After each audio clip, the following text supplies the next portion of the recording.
Hello! Hi everyone. Welcome back to Bhanu's kitchen and blogs. మీరెలా ఉన్నారండి? నేనైతే చాలా బాగున్నాను. మీరందరూ కూడా బాగుండాలని మనస్ఫూర్తిగా కోరుకుంటున్నాను. ఈరోజైతే చెల్లి వాళ్ళ ఇంటికొచ్చాము. నిన్న నైటు మార్నింగ్ కోటప్పకొండకి వెళ్దామని ఎర్లీ మార్నింగ్ 5 అవుతుందనమాట ఫ్రెష్ అయ్యి.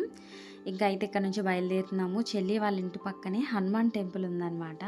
స్వామివారికి అయితే దర్శనం చేసుకొని దండం పెట్టుకొని ఇంకా మా మరిది గారు అయితే కారు తీసుకొచ్చారు. ఇంకా కారులో అయితే బయలుదేరుతున్నాము. విజయవాడ అయితే వెళ్తున్నాం అనమాట. విజయవాడ నుండి అమ్మ వాళ్ళని కూడా పికప్ చేసుకొని అక్కడ నుంచి కోటప్పకొండకైతే వెళ్తున్నాము. పిల్లలిద్దరూ బ్యాక్ సైడ్ అయితే సెటిల్ అయ్యారనమాట. మార్నింగే నిద్ర లేపేశాను కదా, చాలా డల్గా ఉన్నారు ఇద్దరును. ఇంకా జంక్షన్ నుంచి హనుమాన్ జంక్షన్ నుంచి అయితే బయలుదేరాము అమ్మ వాళ్ళ ఇంటికి. ఎర్లీ మార్నింగ్ కాబట్టి రోడ్డు అంత ట్రాఫిక్ లేదు కాబట్టి ఒక 20 మినిట్స్లో అయితే విజయవాడకి అయితే రీచ్ అయ్యాము.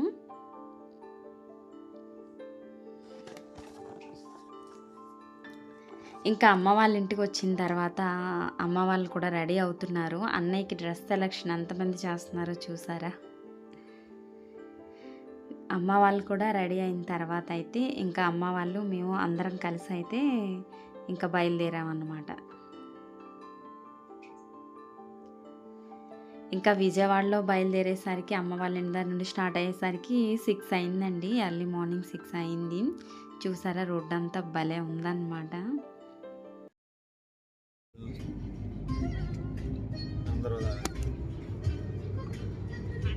చెప్పు. మార్నింగ్ ఇంకా ప్లెజెంట్గా అయితే స్టార్ట్ అయ్యామన్నమాట అందరితో. ఇక్కడ చూసారా కృష్ణా రివర్ అండి. బ్రిడ్జ్ ఎంత బాగుందో అసలు. ఎర్లీ మార్నింగ్ వింటర్ అవడం వల్ల, అదే కాకుండా బ్రిడ్జ్ రివర్ ఏరియా కాబట్టి బ్రిడ్జ్ పైకి రాగానే వాతావరణం చాలా చల్లగా అనిపించింది. చాలా బాగుందండి చూడటానికి. ఎర్లీ మార్నింగ్ అయితే ఫ్రెష్ ఎయిర్ చాలా బాగుంది, పీస్ఫుల్గా ఉందన్నమాట.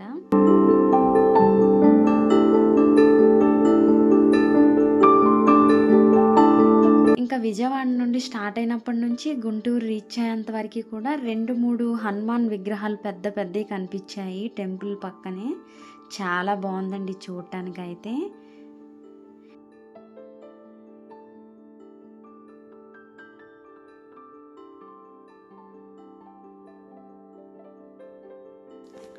ఇంకా మనం పల్నాడు జిల్లా కోటప్పకొండకైతే రీచ్ అయ్యామండి.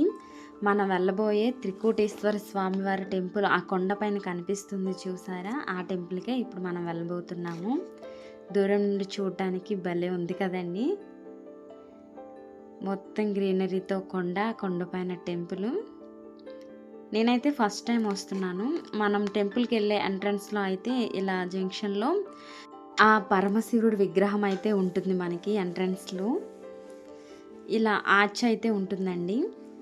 ఈ ఆర్చ్ నుండి లోపలికి వెళ్తే మనకి మెట్లు మార్గంలో నడుచుకుంటూ వెళ్ళాలి అనుకునే వాళ్ళైతే ఈ ఆర్చ్ నుండి లోపలికైతే వెళ్ళాలన్నమాట. ఈ ఆర్చ్ నుంచి లోపలికి వెళ్ళిన తర్వాత అక్కడ తలనీలాలు సమర్పించాలి అనుకునే వాళ్ళు తలనీలాలు సమర్పించి స్నానం చేసుకోవడానికి వాష్రూమ్స్ అన్నీ కూడా ఇక్కడ చక్కగా నీట్గా అవైలబుల్ ఉన్నాయండి.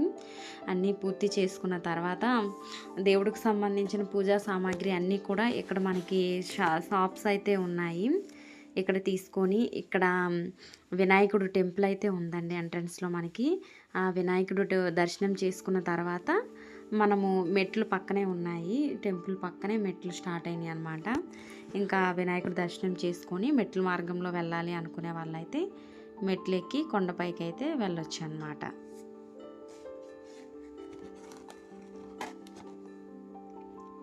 ఇంకా తర్వాత మేమైతే ఘాట్ రోడ్ నుండి పైకైతే వెళ్తున్నామండి.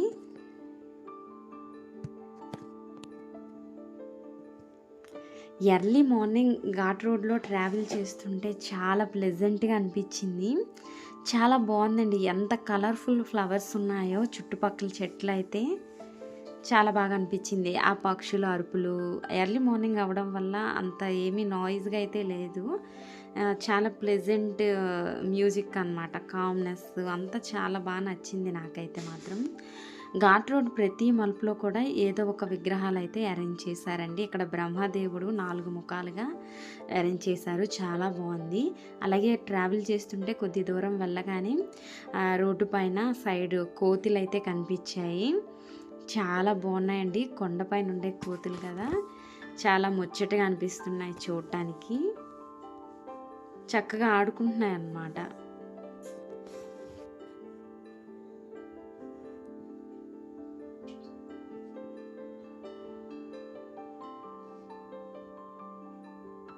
ఇంకా మనం కొండపైకి ఎంటర్ అవ్వగానే రైట్ సైడ్ మనకి పెద్ద వినాయకుడి విగ్రహం అయితే కనిపిస్తుంది. కింద నుండి మనకి వినాయకుడి విగ్రహం ఎంట్రన్స్లో బాగా కనిపిస్తుందండి.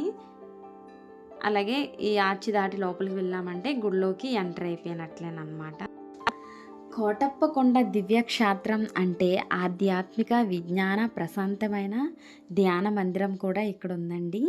ఇంతటి ప్రశాంతమైన ధ్యాన మందిరమును దర్శించి స్వామివారికి ప్రసన్నలమైతే అవుదాం. పరమేశ్వరుడు శ్రీ మేధా దక్షిణామూర్తి స్వరూప శ్రీ త్రికోటేశ్వర స్వామివారిగా కొలువైన శ్రీ త్రికూటాద్రి పర్వతమునందు బ్రహ్మ విష్ణు మహేశ్వరులు తపమాచరించిన పవిత్ర పుణ్యక్షేత్రంగా ఈ దివ్యక్షేత్రాన్ని అయితే అందరూ పేర్కొంటారనమాట. ఈ క్షేత్రం నందు శ్రీ మేధా దక్షిణామూర్తి స్వరూపమైన శ్రీ త్రికోటేశ్వర స్వామి వారిని దర్శించిన అభిషేకించిన వారికి జ్ఞానము, ఆరోగ్యము, ఐశ్వర్యము, మేధస్సు మరియు గురుబలము చేకూరుతాయని ఇక్కడ భక్తులు బాగా నమ్ముతారంటండి. పైకి రాగానే మనకి ఎంట్రన్స్లో ఒకవైపు దక్షిణామూర్తి స్వామివారు అయితే కనిపిస్తారు. పైన చూసారా ఎంత విశాలంగా ఉందో. ఇక్కడ దర్శనం చేయడానికి వచ్చిన వాళ్ళకి వాష్రూమ్స్ కూడా అవైలబుల్గా పైన ఉన్నాయండి. పార్కింగ్ అయితే వెహికల్స్ ఏ వెహికల్ అయినా పార్కింగ్ చేయడానికి చాలా ఓపెన్ ఏరియా ఉందన్నమాట. చాలా ప్లేస్ ఉంది. కార్తీక మాసం ఎండింగ్లో మేము వెళ్ళాం కాబట్టి ఇక్కడ భక్తులు బాగా ఎక్కువగానే ఉన్నారండి. కొబ్బరికాయలు, పూజా సామాగ్రి, పాలు అన్నీ ఇక్కడ మనకి ఏం కావాలన్నా, దీపాలు కావాలన్నా అన్నీ అవైలబుల్ ఉన్నాయన్నమాట. చిలకలూరుపేట నుంచి కోటప్పకొండపైకి బస్సు కూడా వస్తుందండి. బస్సులో వచ్చేవాళ్ళు బస్సులో కూడా రావచ్చు అనమాట. ఇక్కడ రావి చెట్టుకి 3 ప్రదక్షిణలు చేసి దండం పెట్టుకొని అయితే నమస్కారం చేసుకొని బయలుదేరుతున్నాము స్వామివారి దర్శనానికి. మనకి ఎంట్రన్స్లో నంది అయితే ఉందండి. చాలా బాగుంది చూడటానికి అయితే. ఇక్కడ నందీశ్వరుడి దగ్గర అందరూ కూడా ముగ్గు వేసి ఆయనకి పసుపు కుంకుమలు నైవేద్యం ద్వీపం పెట్టి పూజ చేసుకున్న తర్వాత దర్శనానికైతే స్టార్ట్ అవుతున్నారనమాట.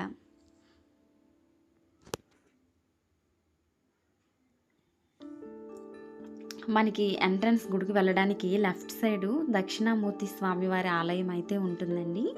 ఆలయంలో దక్షిణామూర్తి స్వామివారిని దర్శనం చేసుకున్న తర్వాత త్రికూటేశ్వర స్వామివారి వద్దకు అయితే వెళ్ళాల్సి ఉంటుంది. మనకి మొత్తం ఓవరాల్గా కొండపైన ఎలా ఉందో చూసారా. ఇలా చాలా బాగుందండి. ఇలా ఎంటర్ అయ్యి లోపలికి వెళ్తుంటే ఎంట్రన్స్లోనే మనకి శివలింగం కనిపిస్తుంది. శివలింగానికి త్రిశూలం, పరమశివుని విగ్రహాలు చెక్కి 3 వైపులా కూడా చాలా బాగుందండి. వైబ్స్ అయితే డివోషనల్ వైబ్స్ చాలా బాగా అనిపిస్తున్నాయి. మనకి లెఫ్ట్ సైడ్ కనిపిస్తున్న మెట్లు పూజ చేసేవాళ్ళు, కింద నుంచి కాలినడకన నడుచుకుంటూ వచ్చేవాళ్ళు ఆ మెట్ల నడకన అయితే వస్తున్నారండి.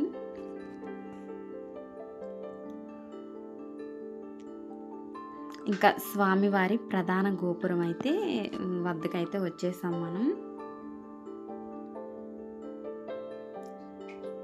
ఈ ప్రధాన గోపురం దగ్గర నమస్కారం చేసి అయితే ఇక మెట్లు ఎక్కుతున్నాము పైకి.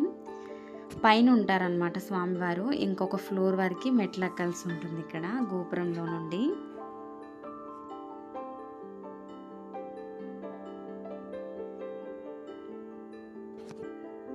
ఇంకా పైకి వచ్చిన తర్వాత స్వామివారి టెంపుల్లోకి అయితే వెళ్తున్నాము.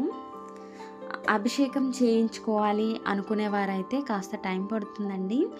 నిదానంగా మంచిగా చేస్తున్నారు. దానికి 500 రూపీస్ టికెట్ అయితే తీసుకోవాల్సి ఉంటుంది. స్వామివారి ఆలయం ముందు నందీశ్వరుని దర్శనం చేసుకున్నాము. ఇంకా టెంపుల్ దగ్గర అయితే మనకి స్వామివారిని తనివి తీరా చూసి చక్కగా నమస్కారం చేసుకొని ప్రశాంతంగా స్వామివారి సన్నిధిలో ఆయనకి మన కోరికలన్నీ చెప్పుకుంటూ ప్రశాంతమైన మనసుతో ఆయనను మనం తనివి తీరా చూసి దర్శనం చేసుకోవచ్చండి. అంత బాగుందన్నమాట. గుడిలో కెమెరాస్ ఫొటోస్ అలౌడ్ లేదు కాబట్టి నేను సరిగ్గా అయితే తీయలేకపోయాను. ఇంకా స్వామివారి దర్శనం పూర్తయిన తర్వాత బయటకు వచ్చి కొబ్బరికాయ కొట్టి కాస్త కొండపైకి ఎక్కితే అక్కడ నాగమ్మ తల్లి పుట్ట అయితే ఉందండి. అక్కడికైతే మేము వెళ్తున్నాము.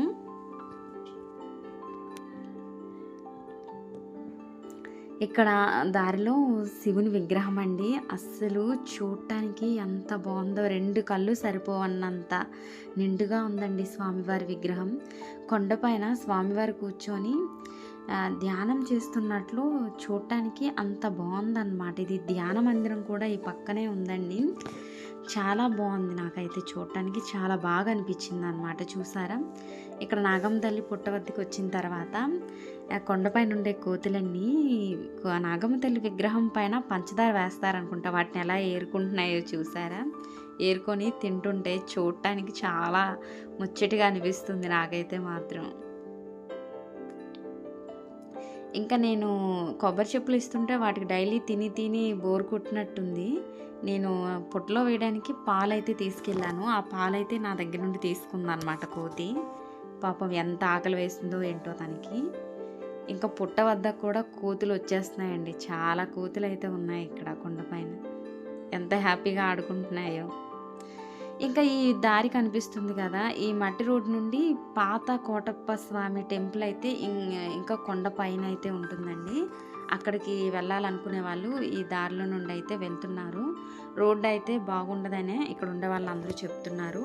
ఇలా రాళ్ళు రప్పలు రోడ్డు అంతా ఉంటాయని, మట్టి రోడ్డు అని చెప్పారు. ఇంకా మాకు పిల్లలతో ఉన్నాము, వేరే చోటుకి కూడా ప్లాన్ చేసుకున్నాం కాబట్టి వెళ్ళడానికి అయితే టైం సరిపోలేదు. కోటప్ప కొండ చరిత్ర కనిపిస్తుంది.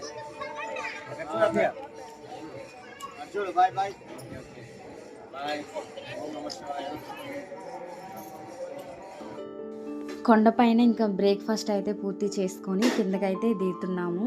ఇక్కడ 3 అమ్మళ్ళు అయితే ఉన్నారండి. ఎంత బాగున్నారో చూడటానికి. ఇంకా ఈ కొండపైన చిన్న జూ పార్క్ కూడా ఉంది, అలాగే బోటింగ్ కూడా ఉందండి. పిల్లలతో వచ్చేవాళ్ళు మార్నింగ్ నుంచి ఈవినింగ్ వరకు ఇక్కడ అన్నీ చూడొచ్చు అనమాట. అంత బాగుంటుంది.